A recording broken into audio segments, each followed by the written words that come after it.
افغانستان او کتابونه مې ډېر راوړي نور به لیکم انشاءالله زندګي کې دا مخې ته راشي هر سبا یو کتاب اخلم دا د متلونو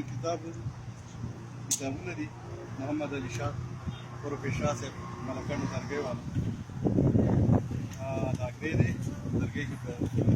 کېږي دا مختلف هغه دي متلونه دي او هغه چې کومو شاعرانو د شعر په ژبه کې هغه متلونه وي نو هغه یې ټول راټول کړي دلته کې کتاب شکل یې ورکړی دی دلته کې د راشي څنګه